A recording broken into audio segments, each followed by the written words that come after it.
तो देखिए सबसे पहले जो टॉपिक हम पढ़ रहे हैं उसकी हमें टर्मिनोलॉजी पता होना चाहिए। तो शब्द क्या आया? पाचन, है ना, डाइजेशन। तो पाचन में क्या होता है कि जो हार्ड मॉलिक्यूल हैं तो उसको हम देखते हैं कन्वर्ट किस में करते हैं? सिंपल मॉलिक्यूल में, यानी जटिल अणुओं का सरल अणुओं में टूटना। किसके? भोज्य पदार्थों के, है ना, भोज्य पदार्थों के जटिल अणुओं का सरल अणुओं में टूटना। अब हमने इसको पढ़ा हुआ है कि ये क्या है? ये जटिल अणु है। और जब हम देखते हैं जटिल अणु सरल अणुओं में टूटेगा, छोटे अणुओं में टूटेगा, ये हार्ड मॉलिक्यूल हो जाएगा। ये बड़ा मॉलिक्यूल है, ये छोटे छोटे मॉलिक्यूल में टूटेगा, है ना। तो हम देखते हैं एनर्जी क्या होगी? एनर्जी की जरूरत होगी कि एनर्जी निकलेगी, रिलीज होगी? तो एनर्जी रिलीज होगी, है ना, यानी रिलीज ऑफ एनर्जी। या हम देखते हैं पाचन की क्रिया क्या है, इसमें हम देखते हैं बड़ा मॉलिक्यूल जो है वो टूट रहा है छोटे छोटे मॉलिक्यूल में। तो हम देखते हैं क्या होगा इसमें? ऊर्जा जो हम देखते हैं ये क्या है? विनाशात्मक क्रिया कहला जाएगी। और विनाशात्मक क्रिया क्या होती हैं? अपचयी, है ना, अपचयी यानी कैटाबोलिक, है ना। तो पहला क्वेश्चन तो आपका यही बनेगा कि पाचन है अपचयी क्रिया है या उपचयी है? तो जब निर्माण की बात होगी तो उपचयी यानी एनाबोलिज्म होगी, ठीक है। तो हमें यहाँ पे हम देख रहे हैं कि यहाँ पे विनाश हो रहा है यानी बड़ा अणु छोटे में टूट रहा है, तो क्या होगी? अपचयी, है ना, ऊर्जा रिलीज हो रही है। जब हम देखते हैं बड़ा छोटे में टूटता है तो ऊर्जा मुक्त होती है, और जब छोटे अणु मिलकर बड़ा अणु बनाते हैं तो ऊर्जा को उपयोग होता है ना। तो इस प्रकार से पाचन क्या है? अपचयी है, उपचयी है, कैटाबोलिक है, एनाबोलिक है? तो कैटाबोलिक, है ना। इसी प्रकार से हमने रेस्पिरेशन को पढ़ा था, श्वसन को भी पढ़ा था कि श्वसन क्या होती है? श्वसन भी कैटाबोलिक होती है, क्योंकि उसमें भी क्या होता है? ऑक्सीजन की उपस्थिति में जटिल अणुओं का सरल अणुओं में टूटना, है ना। अब जब हम भोजन करते हैं तो भोजन करते हैं तो सबसे पहले हम देखते हैं कि किसका स्थान आता है? बकल कैप्टी का, है ना। अब बकल कैप्टी में क्या होते हैं? मुखगुहा में दांत होते हैं और जीभ होती है ना। तो हमने पढ़ा था दांत के बारे में। सबसे पहले हम भोजन को ग्रहण करते हैं तो हम देखते हैं कि किसका काम होता है? बकल कैप्टी का, यानी मुखगुहा। अब मुखगुहा में दो जबड़े होते हैं, है ना, और दो जबड़े होते हैं और प्रत्येक जबड़े में दांतों की संख्या बराबर होती है। तो हम देखते हैं जो दांत की बात करते हैं तो मनुष्य में दांत हम देखते हैं कितने प्रकार के होते हैं? 4 प्रकार के, है ना। हम देखते हैं मनुष्य में दांत 4 प्रकार के होते हैं। कौन कौन से? एक को बोलते हैं इंसाइजर या कृंतक, ठीक है, या इसको बोलते हैं कृंतक, ठीक है। एक होते हैं रदनक या कैनाइन, इसको क्या बोलते हैं? रदनक, ठीक है। और एक होते हैं प्रीमोलर, ठीक है, या अग्रचवर्णक,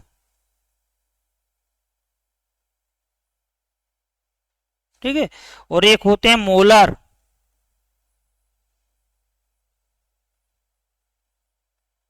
यानी चवर्णक। देखिए यहां से ही क्वेश्चन आते हैं अधिकतर इस वाले इसमें। तो हम देखते हैं कि मनुष्य में दांत कितने प्रकार के होते हैं? 4 प्रकार के, ठीक है। कौन कौन से? कृंतक, रदनक, अग्रचवर्णक और चवर्णक। अब कृंतक क्या होते हैं? आप देख रहे हो कि सामने के 2 चपटे दांत जो होते हैं 4, है ना, तो चपटे दांत जो होते हैं वो क्या कहलाते हैं? कृंतक। इनका काम क्या होता है? जैसा कि नाम से स्पष्ट है, कृंतक यानी भोजन को काटने का। अब चपटे दांत के बगल में हम देखते हैं कौन से होते हैं? नुकीले दांत। तो इनका काम क्या? ये क्या होते हैं? रदनक होते हैं, और इनका काम क्या होता है? भोजन को फाड़ने का। अब बाद में हम देखते हैं प्रीमोलर और मोलर, इनका काम क्या होता है? भोजन को पीसने का, यानी भोजन को काटने का कार्य कौन करते हैं? तो कृंतक।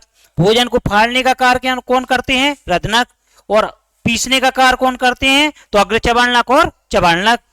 अब दांत की बात करते हैं तो दांत के भाग कितने होते हैं? ये तो हमने टाइप्स पढ़े कि दांत कितने प्रकार के? 4 प्रकार के। अब दांत का यदि स्ट्रक्चर देखें तो कुछ इस प्रकार का होता है, ऐसा ही होता है ना। तो हम देखते हैं जहां से दांत जुड़ा होता है उसको क्या कहते हैं? जड़ या रूट, ठीक है। इसको मध्य भाग को क्या कहते हैं? नेक या ग्रीवा, ठीक है। और इस शिखर है जो, है ना, क्राउन। तो दांत के पार्ट कितने होते हैं? तो हम देखते हैं 3 होते हैं। ठीक है, सबसे ऊपरी भाग को शिखर कहते हैं। अभी दांत देख रहे हैं ना, तो ऊपर ये वाला कहलाएगा शिखर, और जहां से जुड़ा होता है ना, जब दांत कभी टूटता है तो नीचे से जो जुड़ा है, इस प्रकार से कुछ स्ट्रक्चर होता है उसका, तो जुड़ा हुआ जहां से भाग होता है उसको बोलते हैं रूट या जड़। बीच वाले भाग को क्या बोलते हैं? ग्रीवा। ठीक है, और जो ये शिखर है तो इसको क्राउन बोलते हैं, शिखर बोलते हैं। तो यदि क्वेश्चन आता है कि दांत के भाग कितने होते हैं, तो 3। ठीक है, ऊपरी भाग को क्या बोलते हैं, मध्य भाग को क्या बोलते हैं, और निचले भाग को क्या बोलते हैं। ठीक है, अब इसी के आधार पे हम देखते हैं दंत सूत्र बनते हैं। तो मनुष्य के जीवन की बात करते हैं तो दांत जीवन में हम देखते हैं कितने बार निकलते हैं? 2 बार। एक बार शैशवावस्था के दांत और एक बार वयस्क अवस्था के दांत, है ना। शैशवावस्था के दांत को ही दूध के दांत कहते हैं या अस्थायी दांत कहते हैं, है ना। तो क्वेश्चन क्या आएगा? अस्थायी दांतों की संख्या कितनी होती है, दूध के दांतों की संख्या कितनी होती है, या मनुष्य के जीवन में कितनी बार 2 बार कितने दांत 2 बार निकलते हैं? तो सभी का आंसर क्या आएगा? 20, है ना। तो हम देखते हैं जैसे आगे चल के कि मनुष्य में जो दंत सूत्र की बात करते हैं,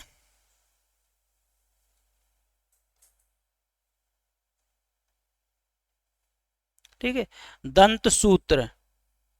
अब हम दंत सूत्र को पढ़ने से पहले हम पढ़ चुके हैं कि दांत कितने प्रकार के होते हैं? 4, है ना। अब पहला क्या हमने पढ़ा? इंसाइजर, इसका आई ले सकते हैं, कैनाइन का सी, प्रीमोलर का पीएम, और मोलर का एम।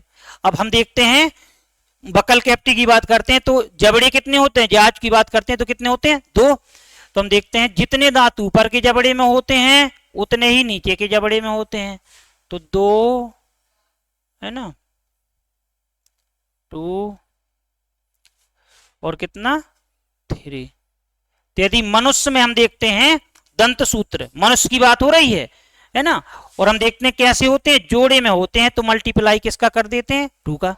ठीक है, अब कहने का तात्पर्य है कि जो इंसाइजर होते हैं, कृंतक होते हैं, तो ऊपर के जबड़े में भी 2 जोड़ी होते हैं, नीचे के जबड़े में भी।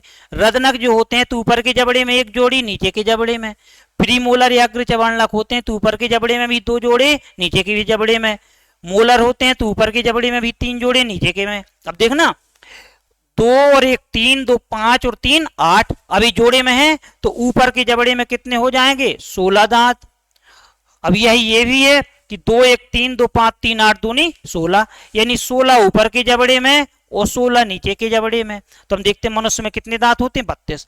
अब दंत सूत्र के रूप में जब आपका एग्जाम में क्वेश्चन आएगा, इस समझने के लिए है, तो सीधा हम देखते हैं कैसा लिख सकते हैं? 21 23, ठीक है, 21 23 और 21 23 आ जाएगा, है ना। 21 23 बटे 21 23, है ना। अब ये 4 ऑप्शन दे देंगे कोई कि मनुष्य का दंत सूत्र है, तो हमने डायरेक्ट कैसा लिया? 2 1 2 3, 2 1 2 3, 2 1 2 3, है ना। तो मनुष्य का दंत सूत्र क्या होता है? 21 23 बटे 21 23। या वयस्क का पूछ लें, एक ही चीज है। ठीक है, अब और कठिन क्वेश्चन आएगा तो पूछेंगे कि मनुष्य में इंसाइजर दांतों की संख्या कितनी होती है, या कृंतक दांतों की संख्या कितनी होती है? तो आप बता पाओगे कितनी होगी? मनुष्य में कृंतक दांतों की संख्या होगी, ऑप्शन ए में दे दिया उन्होंने 4, ऑप्शन बी में 8, ऑप्शन सी में 12, ऑप्शन डी में 16। तो मनुष्य में इंसाइजर दांतों की संख्या कितनी होगी? तो हम देखते हैं 8। क्यों?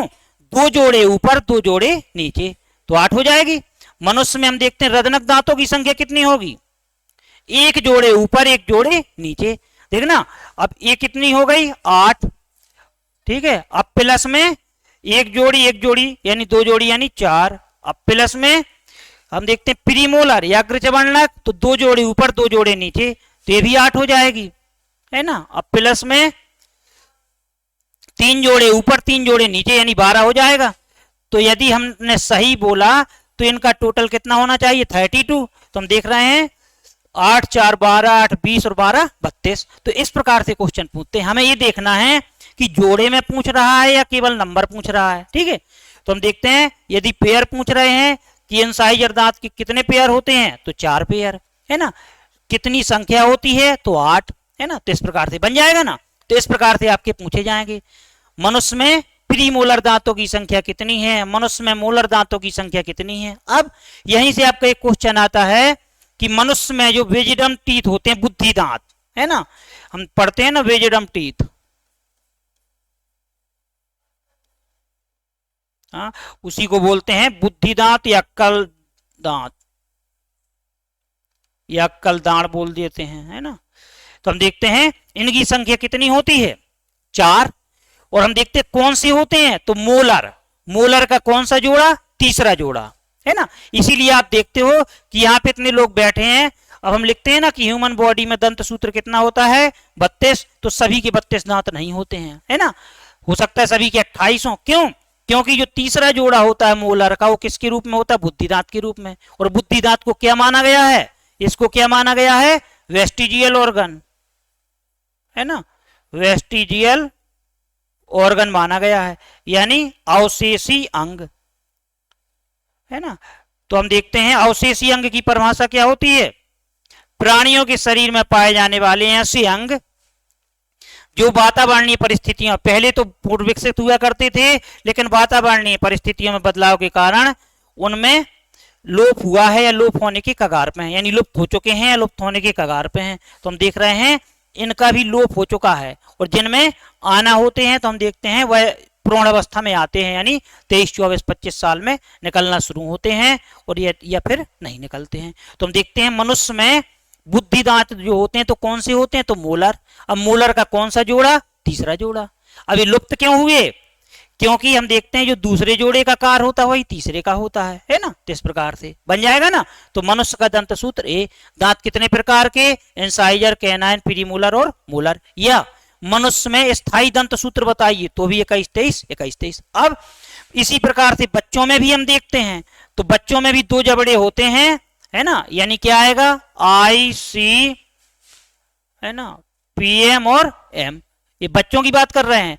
तो हम देखते हैं जबड़े 2 उनके भी होते हैं, तो 2, है ना, 1 और 0 और 2। अब ये भी हम देखते हैं जोड़े में होते हैं, है ना। तो हम देखते हैं 2, 1, 3 और 2, 5, दूनी 10, यानी 10 दांत ऊपर के जबड़े में और 10 नीचे के जबड़े में।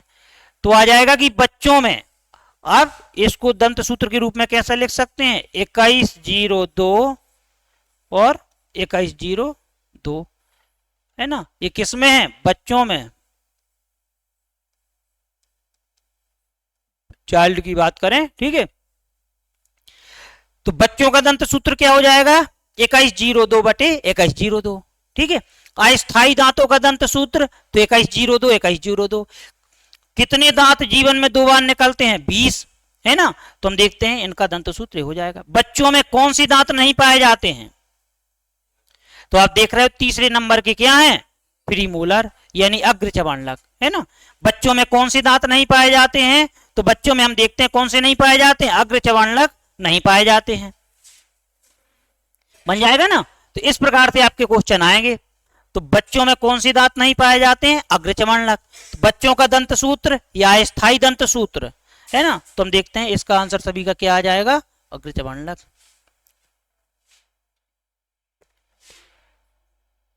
ठीक है। अब इसी के आधार पर कुछ हमने बतलाए थे, जैसे मनुष्य की बात करें, है ना, और बंदर की बात करें, है ना। मनुष्य या बंदर का जो दंत सूत्र होता है ये समान होता है, और कितना, तो हम देखते हैं क्या पढ़ा अभी हमने, 21, 23 और 21, 23, यानी दांत कितने हो जाएंगे। अब देखना गिनने का तरीका क्या है एक बार और, तो 2 और 1 3 और 2 5 और 3 8, 2 10, 1 11, 2 13, 3 16, यानी 16 जोड़े में होंगी तो क्या हो जाएगा, 32। यानी कोई क्वेश्चन आए कि बंदर में दांतों की संख्या होती है तो 32, मनुष्य में दांतों की संख्या होती है 32, ठीक है। या मनुष्य में स्थायी दांतों की संख्या होती है 32, और यदि दंत सूत्र पूछेंगे तो 21 23 21 23, है ना। तो अधिकतर क्या पूछा जाता है, दंत सूत्र। यदि आप सोचें कि हमें संख्या याद है तो संख्या से दंत सूत्र नहीं निकाल सकते, लेकिन आपको टीथ फॉर्मूला आपसे बनता है तो फिर संख्या निकाल सकते हो, है ना। अब जैसे इसी प्रकार हमने बतलाया था, गाय की बात करें, है ना, या बकरी की बात करें, ठीक है, भेड़ की बात करें, ठीक है, या भैंस की बात करें,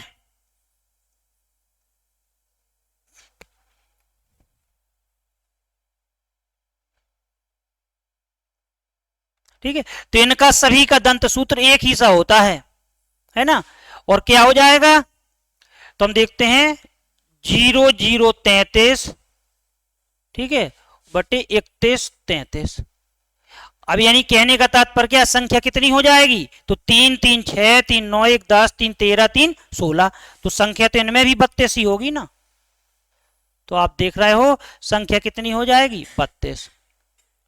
अब अंतर क्या है, गाय भैंस बकरी और भेड़, इनमें आगे के जो दांत होते हैं ऊपरी जबड़े में ना तो कृंतक होते हैं ना रदनक।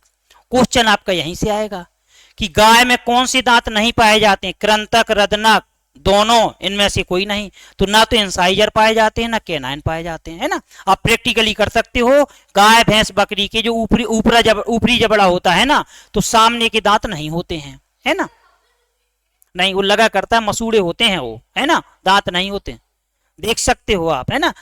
क्योंकि ये सूत्र आपका विज्ञान में जो है, आपका साइंस में तो ये गलत नहीं होगा, है ना। तो उनमें आगे के दांत नहीं होते हैं। कौन कौन से दांत नहीं होते हैं, तो हम देखते हैं इंसाइजर और कैनाइन, ये आपका क्वेश्चन बनेगा, ठीक है। अब इसी आधार पर जैसे हमने पढ़ा था डॉग, डॉग की बात करें तो डॉग में कितने दांत होते हैं, तो यहां पे हम देखते हैं इसका दंत सूत्र कितना होता है, 31 43 31 42, है ना। अब हम दांतों की संख्या निकाल सकते हैं, कितनी हो जाएगी दांतों की संख्या,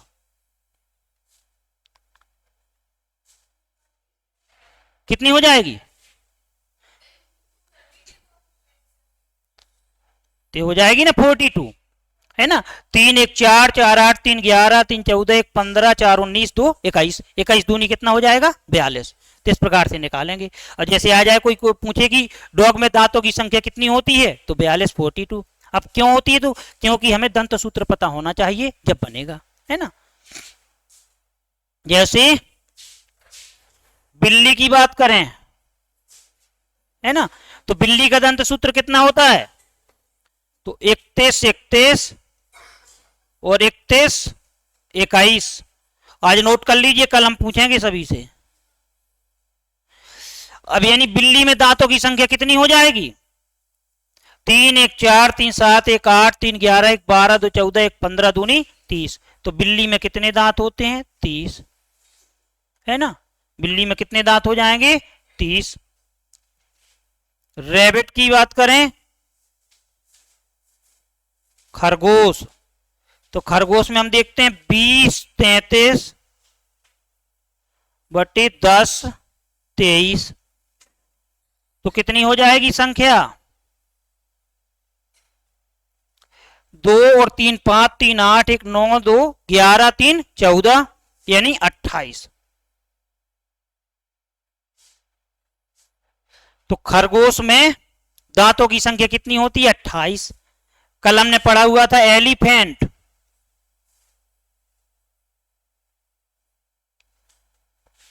है ना, हमने पढ़ा हुआ था एलिफेंट। कौन बताएगा दांतों की संख्या कितनी होती है, तो अब कभी भी ये नहीं कहना कि हाथी में 2 दांत होते हैं, दिखाने के अलग होते हैं, खाने के अलग। इनकी संख्या कितनी होती है,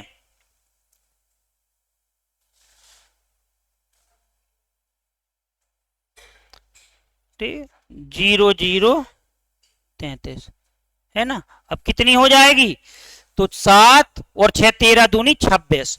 तो हाथी में दांतों की संख्या कितनी होती है, 26, है ना। ऊपर के जबड़े में 14 दांत होते हैं और नीचे के जबड़े में 12। तो 12 और 14 कितने हो जाएंगे, 26, है ना। ऑप्शन में दे दें कि 2, तो लगेगा अरे इतना सरल दे दिया ये तो क्वेश्चन, तो 2 नहीं होते हैं, वो दिखाने के दांत होते हैं, है ना। कह नहीं देती, इसीलिए घर में जब कोई काम नहीं बनता है तो कह देते निकाल दिए हाथी से दांत, है ना। तो यानी वो दिखाने वाले होते हैं ना कि खाने वाले होते हैं, है ना। तो इस प्रकार से अभी टीजीटी में पूछा गया था रेट चूहा में दंत सूत्र कितना होता है, तो इसका होता है 1003 और 1003, यानी चूहे में दांतों की संख्या कितनी होती है, कितनी हो जाएगी 4, 4 8 दूनी 16। तो हम देखते हैं चूहे में दांतों की संख्या कितनी होती है 16, इस प्रकार से, है ना। आप पोषम की बात करें जो स्तनी होता है, इसमें होती है स्तनी में संख्या सबसे ज्यादा, इसमें 5143 और 5143, यानी दांतों की संख्या कितनी हो जाएगी 52 हो जाएगी, है ना 52। 5 1 6 4 10 3 13 दूनी 26 दूनी 52, तो अपोसम होता है इसमें 52, है ना। तो इस प्रकार से हम दांतों की संख्या निकाल सकते हैं। यहां से आपका हमेशा क्वेश्चन आता है ना, जनरली मनुष्य का ही पूछ लेते हैं, बच्चों का ही पूछ लेते हैं, तो इस प्रकार से। अब हमने क्या देखा यहाँ पे कि यदि हमसे दंत सूत्र बन रहा है, टीथ फॉर्मूला बन रहा है, तो हम देखते हैं नंबर ऑफ टीथ निकाल सकते हैं। लेकिन यदि नंबर ऑफ टीथ पता है तो टीथ फॉर्मूला नहीं लगा सकते, तो हमें टीथ फॉर्मूला यदि कंप्लीट है तो इस प्रकार से बन जाएगा। तो मनुष्य के जीवन में दांत कितने बार निकलते हैं 2 बार, है ना। एक बार शेषावस्था के दांत जिन्हें अस्थायी दांत कहते हैं, है ना, या दूध के दांत कहते हैं, इनकी संख्या कितनी होती है 20, है ना। और स्थायी दांतों की संख्या कितनी होती है 32, या वयस्क अवस्था के दांतों की संख्या कितनी होती है 32, या मनुष्य में कितने दांत पाए जाते हैं तो 32, है ना। बस ये देखना है। दांतों के भाग कितने होते हैं 3, यहां गलती करते हैं, दांत के भाग कितने होते हैं 3, क्राउन, नेक और रूट, है ना, शिखर, ग्रीवा और जड़। दांत के टाइप्स कितने होते हैं तो 4, इंसाइजर, कैनाइन, प्रीमोलर और मोलर, है ना। ये भी हमने पढ़ा था ना इसके पहले।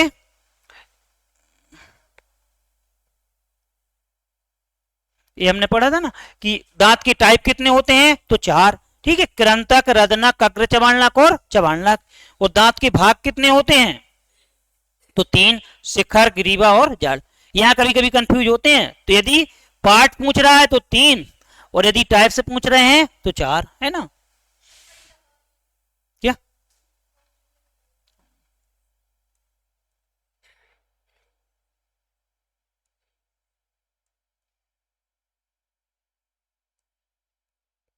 ठीक है, तो इसको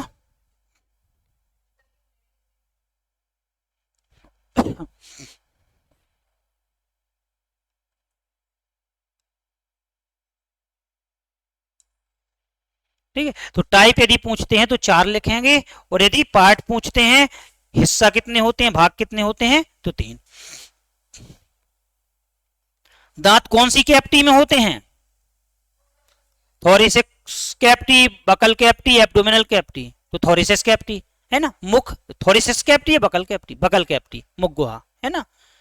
कंफ्यूज कर सकते हैं कभी कभी, तो मुख गुहा, है ना।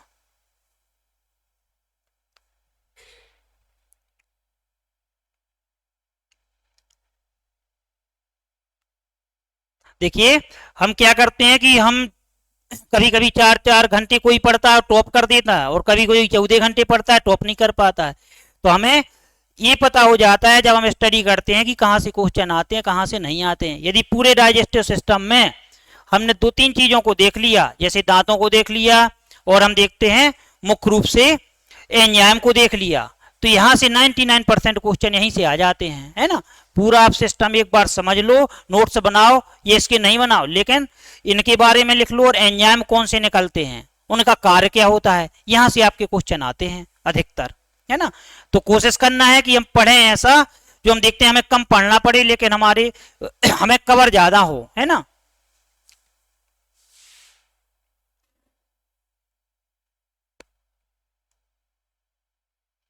लिख लिया सभी ने? कल हम पूछेंगे जितने हमने दांतों की टाइप्स लिखवाए हैं।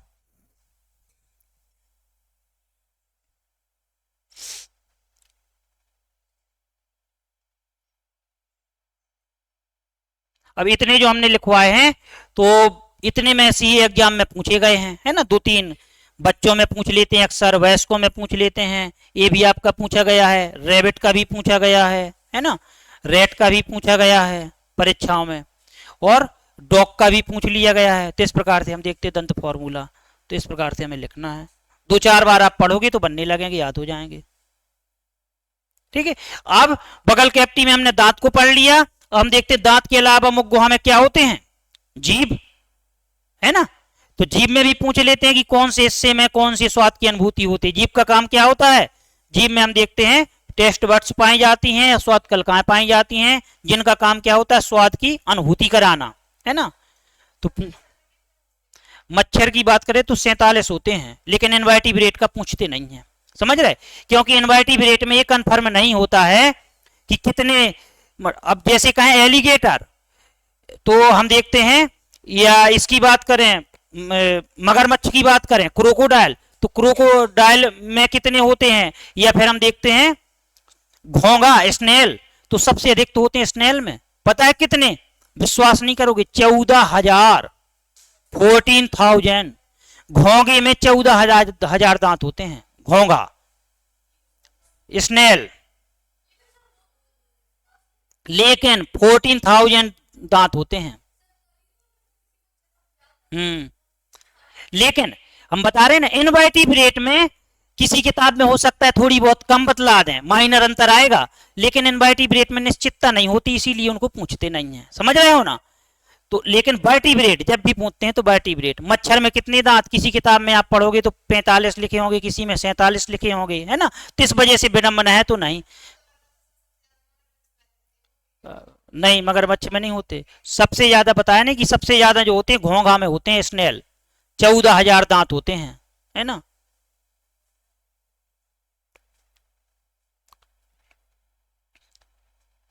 ठीक है, इसके बाद देखें,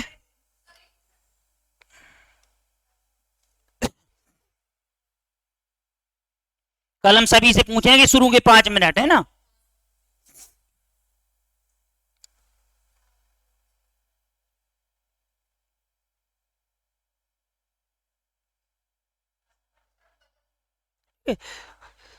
अब देखिए बकल कैविटी की बात करते हैं तो इसमें क्या होता है, जीभ, यदि जीभ को हम देखें,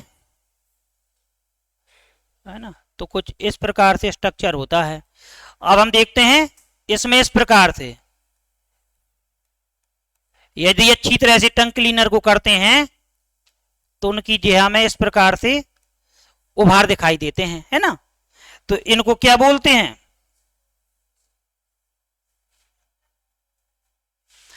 इनको बोलते हैं पेपली, ठीक है, या स्वाद कलिकाएं, ठीक है। तो हम देखते हैं जिह्वा का काम क्या है, स्वाद की अनुभूति कराना, और जिह्वा में हम देखते हैं उसके लिए क्या पाई जाती हैं, स्वाद कलिकाएं, या इसी को बोल देते हैं टेस्ट बड्स, है ना।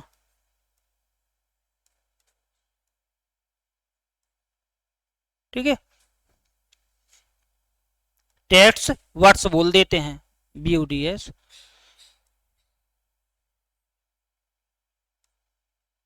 स्वाद कलिकाएं। अब यहां हम देखते हैं सीड्स की बात करें तो यहां पे क्या होता है, मीठा, कौन से स्वाद की अनुभूति होती है, मीठा। जो ये मार्जिन है पार्श्व हैं या किनारे हैं, तो किनारों पर खट्टा,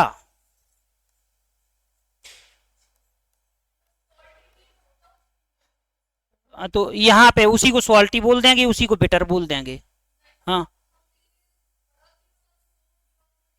हाँ, नहीं ये नहीं, केवल 3 ही देखना है ना। हाँ, तो ये यही बोल रहे हैं ना, ये बिटर की बात करेंगे, केवल 3 ही पार्ट होते हैं, खट्टा, ठीक है। और आपने देखा होगा जनरली, जनरली एग्जाम में पूछा गया कई बार, हाँ वो कड़वा है, उसमें बिटर या कड़वा की बात करें, ठीक है। तो जनरली अब आप पेपर सेट जब लगाओगे तो यहां से आपको कई क्वेश्चन मिलेंगे, ठीक है, कड़वापन या तीखापन, है ना।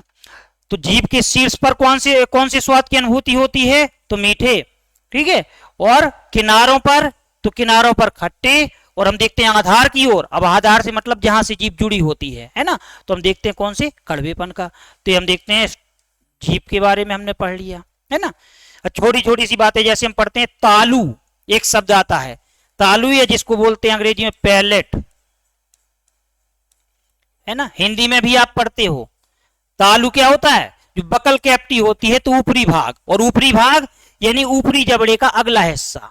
जैसे हिंदी में पढ़ते हैं ना, कौन सी तालब्य व्यंजन होते हैं, तो चा, छा, जा, झा, या।